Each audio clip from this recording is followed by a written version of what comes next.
Baik, bismillahirrahmanirrahim. Assalamualaikum warahmatullahi wabarakatuh. Nah, perkenalkan, nama saya Ilham Hasan dengan NIM 21040450138 dari Program Studi Bimbingan dan Konseling Fakultas Ilmu Pendidikan Universitas Negeri Makassar. Nah, di sini saya akan menjelaskan terkait hasil dari analisis data saya di sebuah sekolah, dan dari hasil analisis tersebut itu dicari sebuah layanan informasi yang dibutuhkan oleh siswa tersebut.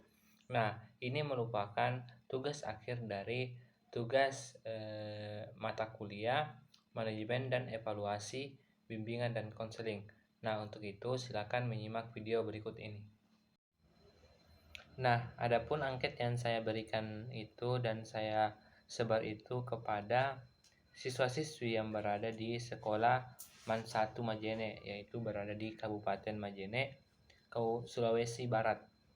Nah, adapun pembagian angket ini yaitu kepada 49 siswa yang mengisi angket ini.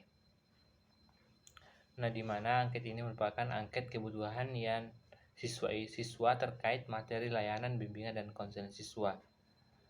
Nah, pembagian angket ini dilakukan secara online, yaitu saya memberikan link Google Form kepada salah satu guru BK yang berada di sana. Nah, adapun terkait isi-isi angketnya itu, di mana adanya sebuah materi yang kami lampirkan, di mana setiap bidang itu ada 4 bidang, yaitu bidang pribadi, sosial, karir, dan belajar. Nah, di mana setiap bidang itu ada 10 materi yang saya lampirkan, dan siswa-siswi tersebut itu memilih materi sesuai dengan kebutuhannya. Nah, adapun pelaksanaan pembagian angket ini yaitu berlangsung selama 1 hari, dan di mana hari ini saya langsung melakukan analisis dan melakukan presentasi terkait hasil angket tersebut. Nah, langsung saja terkait presentasi angket tersebut. Nah, di mana sudah saya tadi jelaskan ada 4 bidang. Nah, di mana pada bidang pribadi itu presentasi tertinggi itu yaitu senilai 91,8% terkait minat dari presentasi tertinggi dari topik layanan informasi ini. Selanjutnya bidang belajar. Nah, ada 95,9%. Selanjutnya ada bidang sosial, yaitu berada pada 91,8%. Selanjutnya pada bidang karir yaitu 91,8%. Nah, inilah tadi presentasi dari 4 bidang ini. Nah, dari 4 bidang ini maka bisa diperoleh, yaitu pada bidang belajar memperoleh presentasi yang sangat dibutuhkan oleh siswa, yaitu 90 dengan mencapai persentase 95,9%. Nah, jadi terkait layanan informasi yang sangat dibutuhkan oleh siswa-siswi yang berada di MAN 1 Majene ini yaitu pada bidang belajar. Nah, langsung saja, adapun materi yang memperoleh angka 95,9% ini yaitu pada materi motivasi belajar.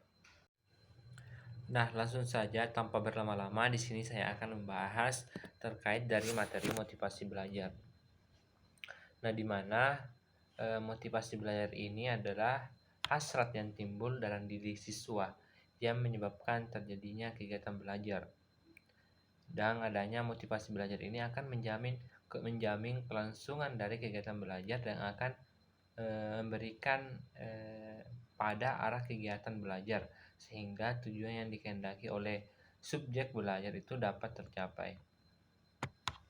Jadi bagaimana di sini maksudnya yaitu bagaimana cara kita sebagai seorang pelajar itu bisa memotivasi diri kita untuk mencapai hasil-hasil yang kita inginkan, mulai dari prestasi, pandangan orang. Nah, itu merupakan hasil-hasil yang ingin kita inginkan. Nah, di mana untuk mencapai hasil itu kita harus memotivasi diri kita untuk belajar. Nah, selanjutnya motivasi belajar ini adalah keseluruhan daya penggerak baik dalam diri siswa maupun dari luar siswa. Nah, jadi penggerak ini bisa timbul dari dalam diri siswa ataupun diri dari siswa ini, sehingga nantinya itu ada hasrat atau keinginan serta semangat dan gairah untuk melakukan kegiatan belajar demi mencapai suatu tujuan. Nah, tujuan yang saya maksud yaitu hasil-hasil yang ingin dicapai. Nah, di mana motivasi belajar ini merupakan sebuah dorongan yang muncul, mau itu sadar tidak sadar, yang berada pada diri individu atau siswa ini. Nah, di mana itu muncul pada saat kegiatan belajar berlangsung ataupun tidak berlangsung, dan secara terus-menerus itu ataupun kita tidak sadar itu terorganisir dan diri kita untuk mencapai tujuan yang ingin kita capai. Nah, sehingga nantinya terjadi sebuah perubahan tingkah laku dalam diri kita. Nah, di mana kita juga harus mengetahui bahwa ini merupakan suatu kecenderungan siswa saat melakukan segala kegiatan belajar yang didorong oleh hasrat untuk mencapai sebuah prestasi atau hasil belajar yang memungkinkan, di mana motivasi belajar ini pada setiap individu itu berbeda-beda, sehingga ada siswa yang sekedar ingin menghindari nilai yang jelek, atau ada siswa yang ingin mencapai prestasi, dan ada siswa yang tidak memperhatikan terkait nilainya. Dan ada juga beberapa siswa itu termotivasi karena takut adanya sebuah hukuman dari guru. Terus ada juga siswa yang karena adanya orientasinya itu hanya memperoleh nilai tinggi. Nah, itulah tadi siswa yang cuma mengejar prestasi. Nah, namun ada pula siswa yang benar-benar ingin mengembangkan wawasan terkait tentang pengetahuan. Nah, ini siswa yang seharusnya, karena dia juga tidak terpatok dengan angka, tapi pasti nantinya hasilnya itu pasti akan maksimal dan memuaskan. Jadi itu merupakan sebuah langkah awal bagaimana kedepannya kita ini dapat mencapai tujuan yang ingin kita capai, bukan hanya sekedar terikat pada suatu nilai. Nah, mungkin teman-teman sekalian sudah mengetahui apa sih motivasi belajar itu. Jadi secara singkatnya ini merupakan bagaimana cara kita mendorong diri kita ini supaya bisa semangat dalam belajar untuk mencapai suatu tujuan. Nah, selanjutnya ada fungsi motivasi belajar. Nah, karena banyak sekali fungsi yang dicetuskan oleh para ahli, di sini saya akan menjelaskan sedikit mengenai pendapat dari UNO pada tahun 2011 mengenai fungsi motivasi belajar. Ada 3 nih, yaitu pertama menentukan penguatan belajar, yang kedua memperjelas tujuan belajar, yang ketiga adanya ketekunan belajar. Nah, mungkin langsung saja kita ke yang pertama, di mana menentukan penguatan belajar ini, di mana siswa ini dapat memotivasi dan dapat berperan dalam penguatan belajar apabila seorang anak yang sedang belajar ini diharapkan pada suatu masalah yang menentukan pemecahan dan hanya dapat dipecahkan berkat bantuan atau hal-hal yang pernah dilalui. Terus ada memperjelas tujuan belajar. Nah, di sini peran motivasi sangat penting dalam memperjelas tujuan belajar dan erat kaitannya dengan kemaknaan belajar. Nah, yang saya sampaikan tadi terkait nilai itu hanyalah angka, tapi bagaimana hasil belajar kita ini bisa mencapai hasil yang maksimal dan kita bisa memahami hal tersebut. Terus anak akan tertarik untuk belajar sesuatu jika yang dipelajari itu sedikitnya sudah dapat diketahui atau dinikmati dan manfaatnya. Jadi kita belajar itu bukan cuma berpikir, tapi dimana bagaimana kita bisa itu dalam proses belajar kita itu kita bisa mencapai suatu manfaat yang berguna bagi kita. Nah, orang biasanya bilang tidak apa-apa sedikit, yang penting bisa berguna dan bisa kita terima, daripada kita memperoleh banyak materi kajian tapi kita tidak bisa fokus dan bisa merealisasikan hal tersebut. Selanjutnya, ketekunan belajar. Nah, di mana seorang anak yang telah termotivasi untuk belajar sesuatu itu bakal berusaha mempelajari dengan baik dan tekun dengan harapan memperoleh hasil yang lebih baik. Nah, jadi di sini diharapkan suatu perubahan dari setiap orang untuk mencapai hasil yang diinginkan dengan melakukan suatu ketekunan belajar. Nah, ini merupakan hal yang ingin kita semua capai. Nah, mungkin itu juga dari saya mengenai bagaimana cara saya ini bisa tekun dalam belajar. Nah, selanjutnya ada beberapa cara meningkatkan motivasi belajar.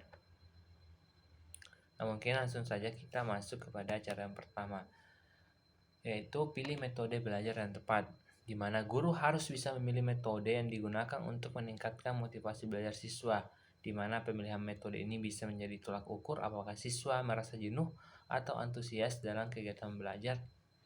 Nah, di mana metode belajar sendiri sangat beragam, mulai dari diskusi langsung, diskusi melalui aplikasi, diskusi kelompok, dan lainnya. Nah, jadi di sini kita sebagai siswa apabila dalam proses belajar, apabila belajar dalam keadaan begitu-begitu saja, tidak ada perubahan atau kreativitas dari guru, kita bisa mengusulkan suatu metode, mungkin dari diskusi kelompok, melalui aplikasi atau games-games. Nah, selanjutnya maksimalkan fasilitas pembelajaran. Nah, mungkin ini sebagai penunjang juga, sebagai sarana yang harus kita dapatkan pada saat bangku sekolah, apalagi kita sebagai siswa, yaitu fasilitas pembelajaran, di mana dalam memotivasi belajar siswa ini dapat ditingkatkan dengan memaksimalkan fasilitas pembelajaran, misalnya dengan memanfaatkan perpustakaan, adanya taman sekolah, laboratorium, lab. Nah, itu merupakan semua sarana pembelajaran. Nah, di mana dalam sarana pembelajaran ini diharapkan juga adanya suatu kondisi lingkungan atau keadaan yang mendukung, misalnya di perpus dengan suara yang tidak berisik, dengan tempat yang sejuk untuk belajar. Selanjutnya, yang ketiga itu meningkatkan kualitas guru. Nah, dengan cara meningkatkan motivasi belajar siswa ini dilakukan dengan meningkatkan kualitas guru terlebih dahulu, sebab guru adalah sosok penting dalam kegiatan belajar. Nah, bagaimana kita bisa maksimal dalam belajar apabila kualitas guru kita tidak update terus, di upgrade. Jadi mungkin kita sebagai siswa akan termotivasi nanti belajar apabila adanya suatu pemahaman atau metode-metode dari guru ini yang berubah dari sebelumnya. Nah, jadi mungkin guru-guru ini bisa mengikuti sebuah seminar atau kegiatan-kegiatan workshop untuk menambah skillnya tersebut. Terus evaluasi pembelajaran.